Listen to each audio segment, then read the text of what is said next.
नमस्कार विद्यार्थी मित्रांनो, स्वागत आहे तुमचं आपल्या यूट्यूब चॅनलवरती. मागील व्हिडिओमध्ये आपण भाग 1 संपवलेला आहे. आज आपण भाग 2 ला सुरुवात करणार आहोत, ज्यामध्ये आपण पाहणार आहोत नागरिकत्व. भाग 2 हे नागरिकत्वाबद्दल बोलतं आणि या नागरिकत्वामध्ये जवळपास 5 ते 11 ही अशी एकूण 7 कलमे आहेत. बरोबर, प्रत्येक कलमाचं काय वेगळं वेगळं म्हणणं असतं ते आपण चांगल्या रीतीने पाहूया त्यामध्ये झालेल्या घटना दुरुस्तीनुसार. जर यामध्ये पाहायला गेलं नागरिकत्वामध्ये तेवढ्या जास्त घटना दुरुस्ती नाही आहेत. त्याचं कारण पण तुम्हाला पुढे समजेल. चला सुरू करूया. तर सर्वप्रथम पाहायला गेलं तर 15 ऑगस्ट 1947ला आपला भारत स्वातंत्र्य झाला. परंतु भारत स्वातंत्र्य व्हायच्या अगोदर जर आपण पाहिलं तर आपल्या भारतामध्येच पाकिस्तान हा देश सुद्धा होता. हे लोक एकत्र होते पहिलं. हे सगळे लोक एकत्र होते, त्यामुळे सगळे एका देशाचे नागरिक होते. परंतु जेव्हा 15 ऑगस्ट 1947ला आपला भारत स्वातंत्र्य झाला, त्यासोबतच देशाची फाळणी सुद्धा झाली. त्यामध्ये पाकिस्तान वेगळा निघाला भारतापासून. पाकिस्तानने त्याचं राज्यक्षेत्र वेगळं घेतलं. तर मग त्यावेळेस जर पाहिलं तर भारतामध्ये काही लोक होते अशी ज्यांना पाकिस्तानमध्ये जायचं होतं. पाकिस्तानमधले काही लोक होते ज्यांना भारतामध्ये यायचं होतं. तर अशा खूप लोकांनी स्थलांतर केलेलं आहे ह्या दोन देशांमध्ये. भारतामधून खूप लोक पाकिस्तानमध्ये गेली, पाकिस्तानमधून खूप लोक भारतामध्ये आली. हे स्थलांतर चालत राहिलं. हे चालत राहिलं कधीपर्यंत? हे स्थलांतर चालू होतं 19 जुलै 1948 पर्यंत. पूर्ण मोकळ्या रीतीने सुरू होतं. तर मग 19 जुलै 1948ला काय झालं? 19 जुलै 1948ला भारत सरकारने परमिट सिस्टीम लागू केली. याचा अर्थ काय?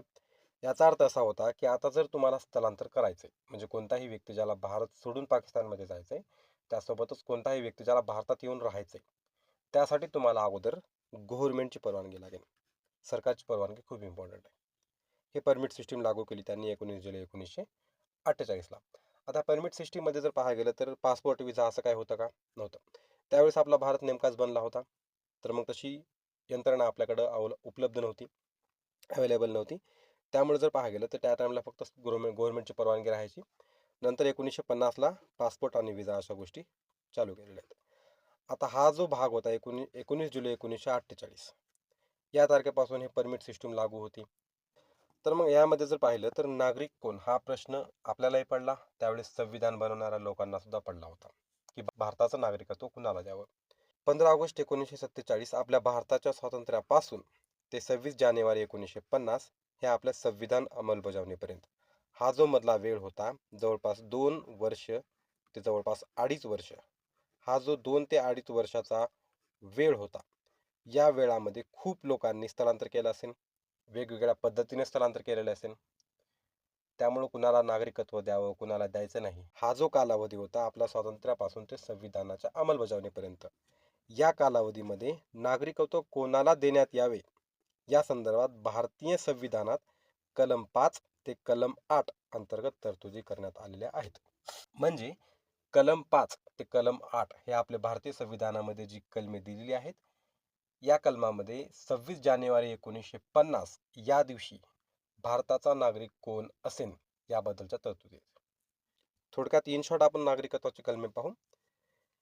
ही 5, 6, 7, 8 ही जी प्रारंभीची 4 कलमे आहेत, या कलमामध्ये सांगितलेलं आहे की संविधान अंमलबजावणी करताना म्हणजे 26 जानेवारी 1950 रोजी नागरिकत्वाच्या तरतुदी काय आहेत, त्या दिवशी भारताचा नागरिक कोण असेल त्याबद्दलच्या तरतुदी कलम 5 ते कलम 8 मध्ये देण्यात आलेल्या आहेत.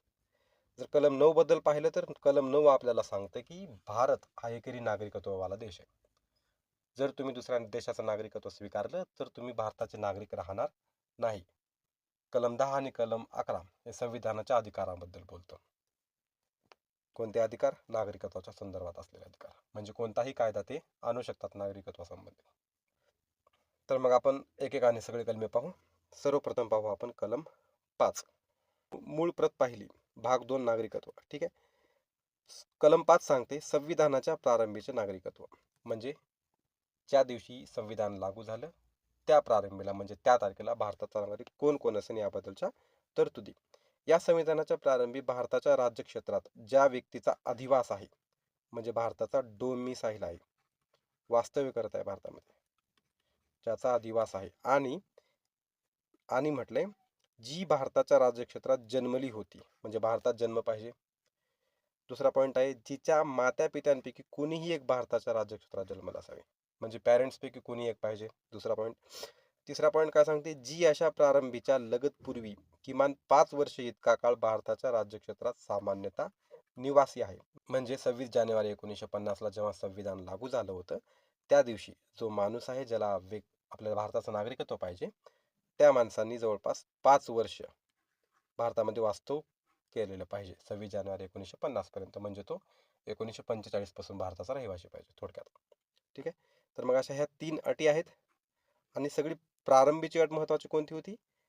ज्या व्यक्तीचा अधिवास भारत आहे, बरोबर, म्हणजे जी भारताची डोमिसाईल आहे, भारतामध्ये वास्तव करते. आणि म्हटलं इथं, आणि यांना इथं किंवा किंवा म्हटले पुढं. किंवा किंवा याचा अर्थ आपल्याला समजतो, आपण काय एवढे लहान नाहीये. किंवा म्हणजे ही किंवा हे. याचा अर्थ काय, की ही पहिली जी अट आहे डोमिसाईल भारताची असणं, हे मेन आहे. आणि बाकी ह्या 3 पैकी कोणतीही एक अट पूर्ण करणारा माणूस पाहिजे, त्याला आपल्या भारताचं नागरिकत्व भेटेल. अशी व्यक्ती भारताची नागरिक असेल. हे झालं मराठीमध्ये. थोडक्यात इंग्लिशमध्ये पाहू. At the commencement of this constitution every person who has a domicile in the territory of India, म्हणजे भारतीय राज्यक्षेत्राचा तो अधिवास करणारा असावा, त्यामध्ये वास्तव करणारा माणूस राहावा. And who was born in the territory of India. Territory of India समजलं. टेरिटरी ऑफ इंडियाचं राज्यक्षेत्र आहे ना भारताचं, ठीक आहे, त्यामध्ये जन्मलेली असावी. त्यासोबतच त्याचे इदर ऑफ हुज पॅरेंट्स, त्यांच्या पाल्यापैकी कोणीही एक, म्हणजे माता किंवा पिता. त्यासोबतच who has been orderly resident in the territory of India for not less than 5 years immediately preceding such commencement, म्हणजे कमीत कमी 5 वर्ष ती भारतामध्ये राहिलेली पाहिजे. तर ही झाल्या संविधानाच्या तरतुदी.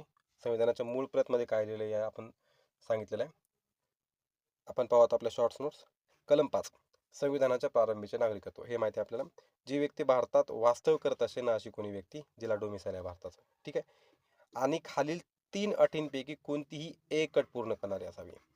ह्या ज्या 3 अटी दिल्यात खालच्या, 1, 2 आणि 3, या 3 पैकी कोणतीही एक अट पूर्ण करणारी असावी, कोणतीही एक, बरोबर.